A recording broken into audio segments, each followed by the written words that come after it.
Think you know everything about Queen Elizabeth I? Think again. The woman who defeated the Spanish Armada, who ruled England for 45 years, who called herself the Virgin Queen. All of that was just a mask. Behind that iconic white face paint and those jeweled gowns was a woman living in absolute filth that would make your skin crawl. History books won't tell you this.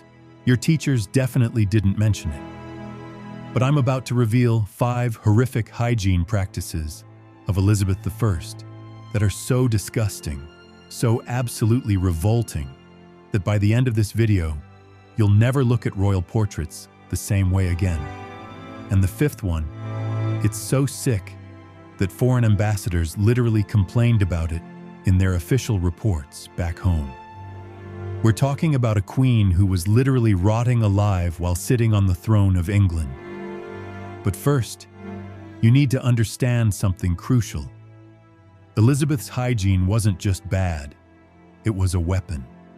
A calculated, strategic decision that kept her in power for nearly half a century. And once you hear these facts, you'll realize that everything you thought you knew about the golden age of England was built on a foundation of absolute filth. Ready? Let's dive in. Number 1 will literally make you sick to your stomach. Queen Elizabeth I had an addiction so severe, so destructive, that it physically transformed her face into something that would haunt your nightmares: sugar. But this wasn't just any sweet tooth. This was a royal obsession that cost England a fortune and cost Elizabeth her teeth, her breath, and eventually her ability to speak clearly. Here's the deal. In the 1500s, sugar was rarer than gold. It came from distant colonies, cost more than most people's yearly wages, and was available only to the ultra-elite. But Elizabeth? She consumed it like a modern-day drug addict. Candied violets for breakfast, marzipan sculptures at lunch, desserts literally dripping in syrup for dinner. Here's where it gets absolutely insane. She used sugar to clean her teeth. Yes, you heard that right. The same substance that was rotting her mouth was the same thing she rubbed on her gums every morning. Mixed with herbs and ground into a paste, Elizabeth literally accelerated her own dental decay while thinking she was maintaining royal hygiene. But wait, it gets worse. By the 1590s, foreign ambassadors were writing home about the Queen's black and broken teeth, and breath so foul that courtiers would step backward during conversations. Her speech became slurred because she was missing so many teeth that she couldn't pronounce certain words properly. And here's the truly sick part that'll blow your mind. The ladies of her court actually copied her. Noble women literally blackened their own healthy teeth with soot and charcoal to match the Queen's rotted smile. They thought black teeth were fashionable because if the Queen had them, they must be a sign of wealth and status. Imagine willingly destroying your own teeth to look like someone whose mouth was literally falling apart. This woman was so influential that even her dental disease became a beauty trend. But Elizabeth's sugar addiction was nothing compared to her relationship with water. Number 2 will blow your mind. You've probably heard the quote, "I bathe once a month whether I need it or not." Whether Elizabeth actually said this or not, it perfectly captures the horrifying reality of Tudor hygiene. But Elizabeth's avoidance of water wasn't laziness. It was pure, calculated terror. Here's what was happening. In Elizabeth's time, people believed water could kill you. Not just dirty water, any water. They thought it opened your pores to deadly miasmas, poisonous air that carried the plague. Bathing was considered as dangerous as drinking poison. So Elizabeth went months without touching soap and water. Instead, she had this absolutely revolting daily ritual. Picture this. Every morning, servants would strip off her linen shifts, the undergarments that had absorbed days or weeks of sweat, dead skin, and bodily fluids. They believed the fabric literally pulled toxins from her body. No washing required, just fresh cloth over increasingly filthy skin. When she did clean herself, it was with rose water and vinegar dabbed gently by terrified servants. That's it. No scrubbing, no soap, no actual removal of dirt or bacteria, just perfumed water patted over layers of accumulated grime. But here's the insane part that historians discovered. Elizabeth's palaces had no running water, no plumbing, nothing. A royal bath required heating dozens of buckets over fires, dragging a wooden tub into her chambers, and coordinating at least 6 servants for hours. It was like planning a military operation just to get clean. And here's the sickest part. She avoided real bathing because water would wash away her makeup. And without that makeup, well, we'll get to that horror in a minute. Elizabeth literally chose to live in her own filth rather than risk smudging the white paint that covered her rotting skin. Foreign visitors wrote that despite her perfumes and silk gowns, there was an underlying smell that followed the queen wherever she went. A smell that no amount of rose water could completely mask. But if you think her bathing habits were disgusting, wait until you hear about what she put on her face every single day. Number 3, this is literally murder. That iconic white face you see in every portrait of Elizabeth I? It wasn't natural. It was a mask of literal poison that she painted on her skin every single day for over 40 years, and it was slowly killing her from the outside in.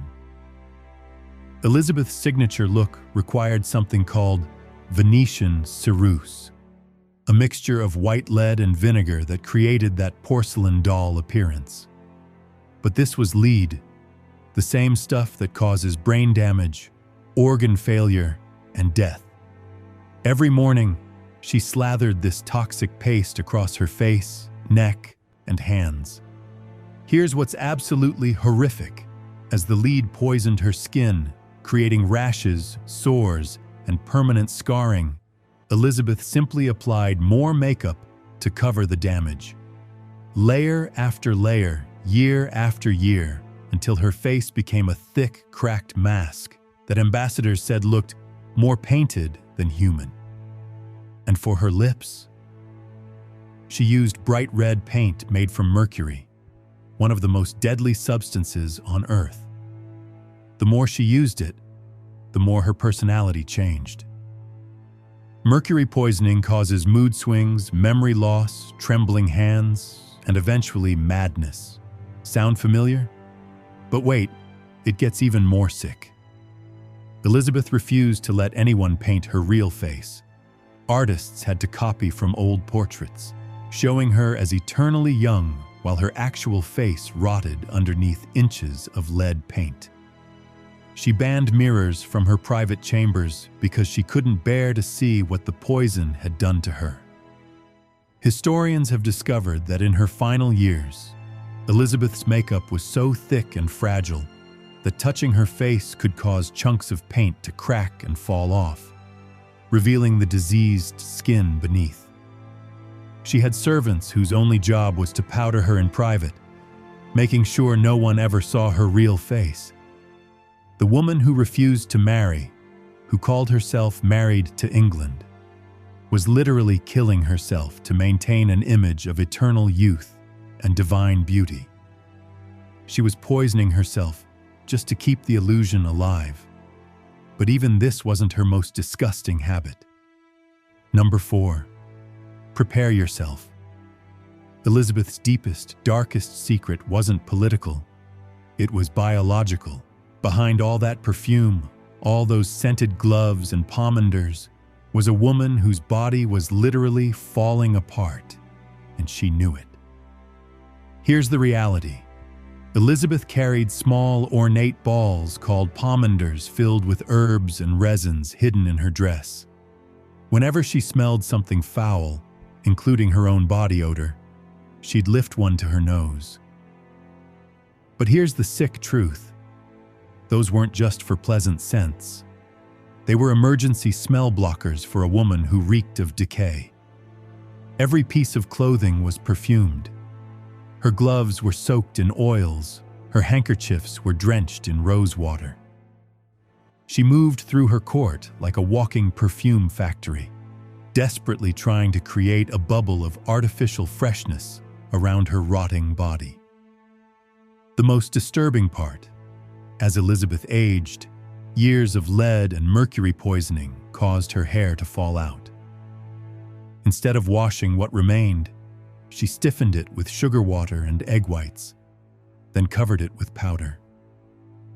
When that wasn't enough, she wore elaborate red wigs to maintain her image. But underneath all that powder and perfume, courtiers whispered about something truly horrifying. Elizabeth's skin had become so damaged from decades of poison makeup that she had open sores, peeling patches, and areas that were literally rotting while she was still alive. She carried a scented walking stick, not for support, but to hold to her nose when passing smelly courtiers. The irony is insane. The woman who smelled the worst was using a stick to protect herself from other people's odors. Elizabeth banned anyone from seeing her without makeup. She had private servants who powdered her shoulders and arms in secret because the lead poisoning had left visible damage across her entire upper body. She was literally afraid of herself. The Virgin Queen, the woman who claimed to be married to England, was trapped in a body that was betraying her every single day. And the worst part? We haven't even gotten to the most disgusting part yet. Number 5. This will haunt your dreams. Behind the golden halls and silk tapestries of Elizabeth's palaces was a reality so revolting that the Queen literally had to abandon her own homes just to escape the stench. There were no toilets, no plumbing, no running water, just human waste everywhere. Elizabeth's personal toilet was called a close stool, a fancy wooden chair with a ceramic pot underneath. But this wasn't a joke. This pot had to be emptied by hand multiple times a day by a nobleman called the groom of the stool. Yes, a royal courtier's job was literally handling the Queen's waste. But here's where it gets absolutely insane.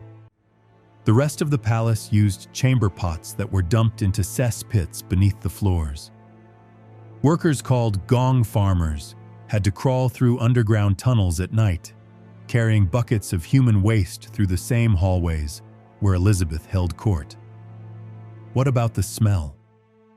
The palaces burned herbs constantly: lavender, rosemary, sweet marjoram, trying to cover the overwhelming stench of human waste.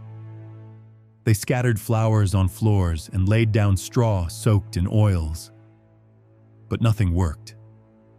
The floors were covered with rushes, basically medieval carpets made of grass and herbs. But these weren't cleaned for months.